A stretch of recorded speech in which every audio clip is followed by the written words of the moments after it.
A garage in Silicon Valley. A few servers. And an algorithm nobody understood. The company that rules the internet today, Google, was almost sold by its founders in 1999 for $750,000 to a company called Excite. And here's what makes it wild, Excite CEO George Bell actually tested Google's technology. His engineers told him, "This works too well." And that's exactly why he said no. So what really happened at that table? If George Bell had bought Google for $750,000, what would our world look like today? This is the biggest regret story in the history of technology.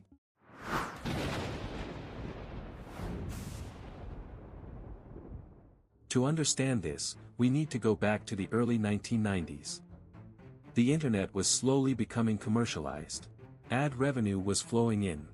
And that growth was built on a model based not on information, but on attention. In that environment, two PhD students from Stanford, Larry Page and Sergey Brin, were trying to answer a different question: how do we measure the quality of a web page? When Larry Page and Sergey Brin started a project at Stanford University in 1996, they called it Backrub. That name came from the system's ability to analyze backlinks, the connections between sites. But this system that crawled the back ends of websites grew so fast that Backrub quickly became too small a name. In 1997, the founders renamed the company Google, inspired by Google, the mathematical term representing the number 1 followed by 100 zeros, symbolizing the massive pool of information on the internet. Just 1 year later, in 1998, officially founded in a garage, this company achieved a growth rate in just 2 years that took it from a modest project handling 1,000 searches a day to a global phenomenon handling millions of queries a day, one that had investors chasing it and was going head-to-head with the giants of the era like Yahoo. And this idea was about to be sold at that table in 1999 for $750,000. Because Page and Brin were researchers, not entrepreneurs. They wanted to finish their PhDs. Right at that critical moment, 2 rejections came. And those 2 no's forced Google to go its own way. Early 1999, Larry Page and Sergey Brin go to Yahoo first. The asking price, $1 million. Yahoo's official stance was this: we want people to spend time on Yahoo. If the search engine is too good, they'll find what they need and leave. That's why we're not interested, and they passed. That same year, the same offer went to Excite, this time for $750,000. Excite's engineers noticed something different. Google's search results were so good that users might immediately leave the site. So they had a problem. Both companies were experiencing the same paradox. Wanting Google meant destroying their own model. Stephen Levy's book In the Plex details this process. Excite CEO George Bell sat in on Google engineers' presentation and personally tested the search quality. Bell's internal assessment was this: this technology is incompatible with our model. These lines are proof not of incompetence, but of a deliberate strategic decision. Unlike Yahoo's CEO, Excite's George Bell could have given a different answer, but couldn't bring himself to. He said no thanks and rejected the offer. This situation isn't unfamiliar at all. One of the closest parallels happened at Kodak. Their own engineer invented the digital camera, and they shelved it, so it wouldn't hurt the film business. For those who are curious about that story, you can find it on my channel. Looking at the official history, it seems like Yahoo and Excite underestimated Google and missed a massive opportunity, but when you look at the actual records, a different truth emerges. Both companies knew exactly how good Google was. The reason they rejected it wasn't ignorance, it was strategic conflict. In 1999, the internet was in a chaos we can barely imagine today. If you wanted to search for something on the web, you'd go to Yahoo. But Yahoo wasn't a search engine, it was a directory. People were manually categorizing sites. There was AltaVista, Lycos, Ask Jeeves. All of them complicated in their own way. In that environment, accessing quality information was a privilege. It was the domain of big institutions and big budgets. What Google promised, opening information equally to everyone, was a revolutionary idea at the time. But for those who held the power, it was a threat. Think about that for a second. Yahoo and Excite rejected Google because it was too good. In other words, excellence was a disadvantage here.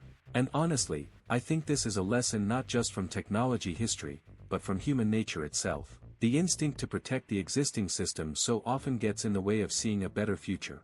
Summer of 1999. George Bell is sitting across the table. In front of him, a piece of paper, $750,000. He doesn't pick up the pen. That single "no" goes down in history as one of the biggest turning points in digital history. Because after that door closed, Google secured $25 million in investment from Sequoia Capital and Kleiner Perkins. But hold on. What if George Bell had picked up that pen and bought the company for $750,000? What if Larry Page and Sergey Brin had walked away with $750,000 and gone back to finish their PhDs? What if, today, instead of saying, "Google it," we were saying, "Excited"? When you look at this side of the coin, even though popular culture whispers to us that the world would be a cleaner place without every big company, the history of economics and technology whispers back that the price we'd pay could be something else entirely. In a 2000s world where Google never existed, or where it got swallowed up and suffocated in the depths of Excite for $750,000, the internet would have been dragged into a full-blown digital feudalism. First, without Google, the search engine market at the dawn of the millennium would have stayed in the hands of massive, clunky, chaotic web portals. Sitting in the leadership chair, Microsoft, which wanted to swallow everything whole, right behind it, a Yahoo that had become a pop culture icon, and an Excite that had shelved Google's patent. You know what all of them had in common? The portal mindset. These companies didn't want to hand you the information you were looking for directly, they wanted to keep you on their homepages, drowning you in celebrity gossip, astrology columns, and giant flashing banner ads. Google's famous, clean, minimalist philosophy, just a search bar on a white page, built entirely around the user, would never have been born. Accessing information would have meant stepping on an advertising trap at every corner. Instead of a free library, the internet would have become a digital shopping mall. Second, what is it that enables the millions of small businesses, YouTubers, and bloggers earning income from the internet today? Google's AdWords and AdSense model. A system where a small neighborhood bike shop or a woman knitting at home could place an ad alongside a major brand with just a few dollars, pay-per-click. If Google hadn't existed, this model might never have been born. Digital advertising would have stayed exactly like the TV and newspaper world of the 90s, monopolized by giant conglomerates with million-dollar budgets. Yahoo or Microsoft would have placed only the ads of massive global brands on their homepages. Small businesses would never have had a voice online, and the digital economy would have remained a closed club where only the rich got richer. And independent content creation would have been a dead dream before it even began. Close your eyes and think about today's mobile world. Imagine a scenario where Google never bought Android and released it to the world as a free, open-source operating system. What would have happened? When Apple launched the iPhone in 2007, it would have begun ruling the mobile sector alone, in absolute monarchy. There would have been no powerful, flexible, free software shield for Samsung, Xiaomi, or any other manufacturer to take shelter under. The mobile world would have been shaped entirely by Apple's closed ecosystem and its strict rules. Alternatively, Microsoft would have tried to sell its clunky Windows mobile system to phone manufacturers at steep licensing fees, and the luxury of a smartphone would have remained an elitist toy catering only to the highest income bracket of society. People look at this story as a moment consigned to history. But it isn't. Google today controls more than 90% of the global search engine market. That dominant position is the direct heir of those 1999 decisions. In 2008, Microsoft tried to acquire Yahoo for $44.6 billion. Yahoo said no. In 2016, Verizon bought Yahoo for $4.8 billion. The numbers say everything. Excite filed for bankruptcy in 2001. At the end of the day, that failed $750,000 sale back in 1999 didn't just shape Google's fate, it shaped all of our digital lives, from the phone in your pocket to the very platform you're watching this video on right now. Maybe sometimes, history's biggest regrets are the hidden turning points that write the unwritten rules of the future.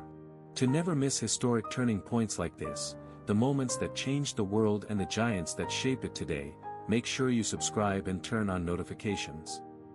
See you at the next turning point.